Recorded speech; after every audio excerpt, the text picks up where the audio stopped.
Pansit Mickey for today's merienda.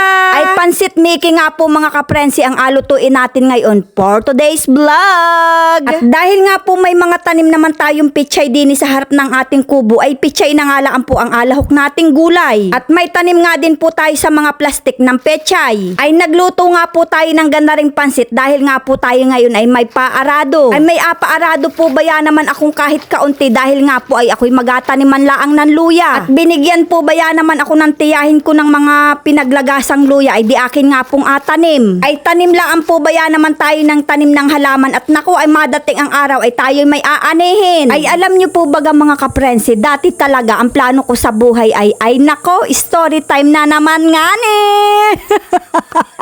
Ang plano ko po talaga pagdating ko ng 50, saka nga ni po ako mauwi din sa probinsya. At yun po baga yung magiging retirement ko. Retirement?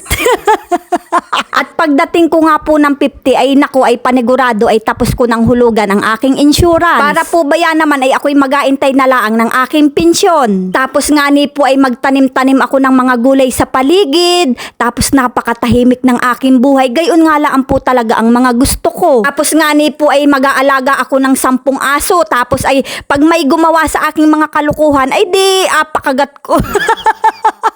Napakasimpleng buhay lang po talaga mga kaprensi ang gusto ko, yung may pangkapilaang ako pagtanda ko, tsaka ay may pangkain ako, pambayad sa mga bills. Ay sa totoo lang ang mga kaprensi ay ayaw ko po talaga nang ako'y nai-stress at ang higit po sa lahat, ayaw kong magbayad ng utang na hindi naman ako ang umutang. Ay nako, nakakaumay na nga ni. At dahil nga po ay nawala na ang itay ay syempre alangan naman pong iwanan ko ang inay ay nag-aisa na din eh. Kaya ayun nga po mga kaprensi, napaaga nga po ang ating retirement.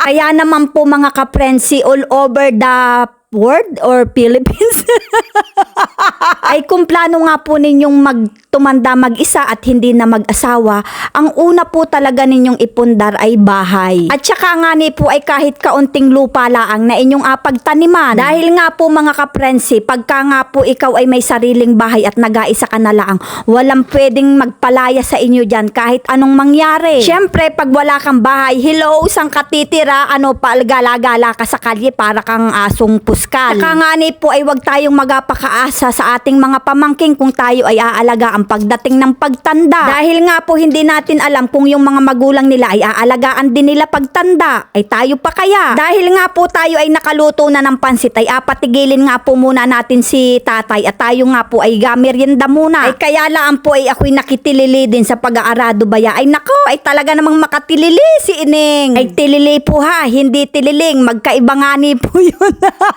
At dahil nga po napamerienda na natin si tatay, ay di tayo naman ang masakmal. Kaya naman mga kaprensi, ano pang inaintay natin dyan? Sakmala na!